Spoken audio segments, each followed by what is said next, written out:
Champions of Norath. I bought this because I really like Baldur's Gate, and I heard this was just as good. I bought it for the online play though, and that was pretty disappointing, so I didn't play it too much after that. Beyond Good and Evil. Here's a game that I picked up at launch for the full price of, I think it was $50, and not even like a month later this game was down to like $20 or $30 or something like that because it sold so bad. Maybe it was because of the cover, people couldn't trust a female protagonist, but this is an excellent action adventure game. This is another title that I've noticed a lot of people are picking up more recently. It deserves the praise it gets. It has an excellent story with a whole like government theme to it and everything, and you're trying to find out its secrets. It's actually really good. If you ever see this game, buy it. Katamari Damacy. Now here's a game that came out, brand new for 20 bucks. No one ever expected this game to get as popular as it did. The cover has a rainbow with cows and a big giant ball of garbage. I mean, even the name itself. No one ever expected this game to catch on and get all the sequels and prequels that it got. It's very simple. I'm sure you all know about this game where you just roll up objects and you make a big ball and everything, but it's so simple and addictive that if you've never tried this, I would say if you have a 360, go with Beautiful Katamari, but if you haven't, pick up the original. It's a great game. Gun Griffin Blaze, I have never played it, but for those of you that were wondering with the shiny cover, yes, this is one of the few Working Designs games on the PlayStation 2.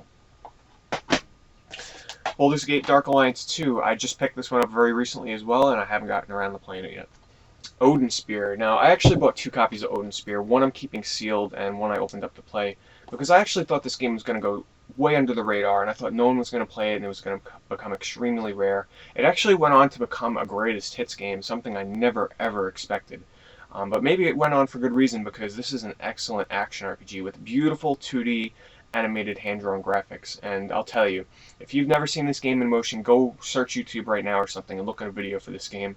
And if you're a fan of RPGs, you'll want to play it. It's very action-oriented, so I'm not talking like turn-based or anything, but even the story is like a Norse mythology, which is really cool. Duel Masters, never played it. The Mark of Kree. People always tell me this is a really great action game, so a while ago I finally picked it up and I tried it out, and it was pretty good.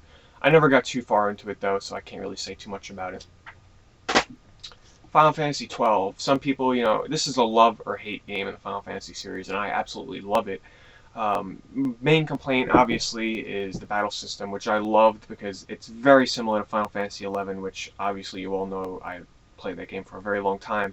And I really didn't mind the story or anything. I liked the characters, and I really enjoyed this. I got 60 hours in, and I never beat it, though. The Lord of the Rings, The Two Towers, just as good as Return of the King. It's, like I said, the Lord of the Rings games on the PS2, at least Two Towers and Return of the King are great action games. Arc the Lad, Twilight of the Spirits. This game, I tried it out like once or twice, and I was done with it. I didn't like the combat system at all. Prince of Persia, Sands of Time. I got into this kind of late. I didn't get it when it first came out, sadly, because when I did finally play it, I really enjoyed it. It's a great action-adventure game. If you like God of War and you've never played this, get it. It's amazing. A lot of people still call this one, the first in the series, better than all the other Prince of Persia games. Even the recent one that came out on the next-gen consoles. They still think this is the best one. Surfing H3O. I can't even remember how I got this game. I played it once, and it was terrible. Serious Sam, First Encounter. Here's a game that actually had online play with deathmatch, team deathmatch, and everything. I mean, when it first came out, the rooms were almost dead. There was only 1 or 2 rooms up, even when it first came out. I had some fun with it though, and the single player is just craziness. There's non-stop monsters, crazy guns. This is the first Serious Sam game I ever played, and it was pretty fun. SOCOM 2, another classic SOCOM game. Between SOCOM 1 and 2, it's pretty close between which one I like better. SOCOM 2 is still a classic though, and a lot of people, despite all the other new SOCOMs being out, they still come back to play this every now and then. Final Fantasy X. I was kind of disappointed in this game. I still played it for like 25 hours, but I was a huge fan of the still backgrounds in the past Final Fantasy games, and the move to the 3D environments, they felt kind of boring to me. The story and the characters never really caught on. It's by no means a bad game, but definitely I'm not a huge fan of Final Fantasy X. Another copy of the first SOCOM. Tony Hawk's Pro Skater 4. Now, honestly, between Tony Hawk 2, 3, and 4, I can't remember what the heck was the difference between them. I can't remember what levels were in there. The only one I really remember is the first one. But all I know is I liked all the Tony Hawk games, and I must have liked this one as well. Guilty Gear X2. I really enjoyed the heavy metal theme to it, and the characters and the 2D artwork and everything. It's a great fighter. I had some fun with it. I'm a button masher though, so I didn't take the time to learn all the combos and all that stuff. But it's a great fighter. Cold Sept. This is a game that a lot of people praised as very good. I tried it out though. It really wasn't for me. You need a lot of time to get into it. It's like a board game, strategy, RPG, card game. I don't know. There's a sequel on the 360, which I never thought would have came out. Shadow Hearts Covenant. This is a pretty big departure from the first Shadow Hearts because it adds a lot of comedy to it, and a lot of offbeat humor.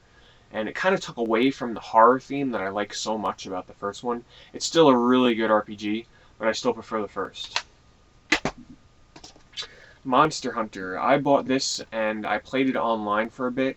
It was kind of fun, but going from SOCOM with the voice chat and everything and coming to this with no voice chat, it kind of ruined it for me. But those of you that like, the whole Phantasy Star kind of gameplay, try out Monster Hunter. Obviously, this is aged now. They got the ones on the PSP and everything. But this is the first and the only Monster Hunter I've ever played. Transformers. Now, when I bought this, I didn't know anything about Transformers. It just looked pretty fun. And it was an open world game with some really great action combat, and it looked really good too. The graphics on the robots and everything look really good. So fans of Transformers, if you've never played this Transformers here, try it out. Escape from Monkey Island. Here's a game that's one of the very few traditional adventure games in the fact, what I mean, traditional adventures where you're kind of just moving around the screen, pointing and clicking where you want to go, and you're trying to solve the puzzles. I never played too much of it, but this is actually getting kind of hard to find on the PS2, so I'd say if you're interested in it, buy it now while you still can. Rez. Here's a game that I paid $100 for because of how rare it was, and of course it got reprinted and it's much easier to get now. Of course it's still like $40, but normally I used to say you must own Rez, you have to track this game down, but the Xbox Live Arcade version totally eclipses this, so if you have an Xbox 360, buy Rez HD by all means. Don't go out of your way to get the PS2 version because the 360 version is amazing. The Bouncer. Here's a game that is another love-or-hate game. I actually really enjoyed this. A lot of people hated this because it was the first Squaresoft game on PS2 and people were expecting like a big grand adventure RPG. It's a beat-em-up game and it's a pretty short one, but I really enjoyed it. It's a lot of fun. There's not too many traditional beat-em-ups anymore and this is one of the better ones, so try it out.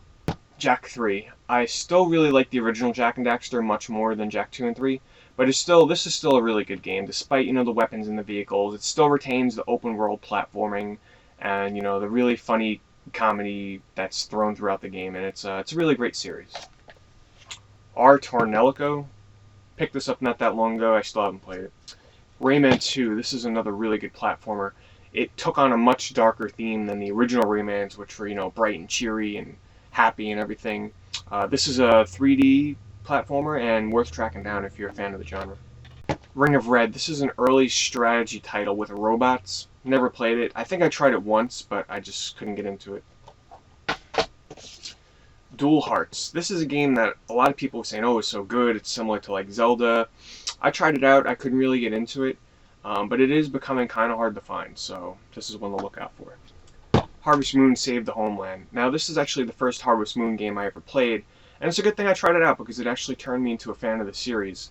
Harvest Moon, for those of you that don't know, you basically you're on a farm, you're raising crops, and you're taking care of animals and paying your bills for your house, and you're making, you're having a family. It's strangely addictive though, as weird as it sounds, trust me. Track down, Harvest Moon N64 or this one here or something. Track down any Harvest Moon and try it out because you might get strangely addicted to it. Rogue Galaxy was a later release on the PS2, and I really thought I was going to get into this one, but I just couldn't do it. The whole premise is cool. You're like space pirates and everything going to different galaxies and planets. The graphics are really nice. They're a cel-shaded look to them. The combat is action-oriented. I just couldn't get into it, though. There's a lot of fans of this game, though, so I would say check it out. Don't take my word for it. I just couldn't get into it at the time, but track this one down. Tales of the Abyss. I've never played it. Vex, a game I actually forgot I even had, but I've heard it's a pretty good platformer. Wild Arms 4. After I played a couple of hours of this one, I decided I wasn't going to play it anymore because the combat system took on like a octagonal grid, and to me it just wasn't for me. It was like the combat was more complicated than it needed to be, and it just wasn't my kind of thing. The setting was still cool though. The characters were pretty interesting. You're still in a Western theme, but this time there's like more technological advancements. I'd say for those of you that are looking to get into the Wild Arms series, this isn't a bad one to start with. Nano Breaker, still sealed. I never played it, as well as Spawn Armageddon. Jak and Daxter, the Precursor Legacy. This is the one that started it all, and this is still the best one in my opinion. It's traditional platforming, you know, you're just going around, you're collecting the items, but the thing that really threw me for a loop when I first played this one is the huge open world environment with absolutely no load times. There's a lot of comedy in here, the characters are animated really well. It's just a really great platformer.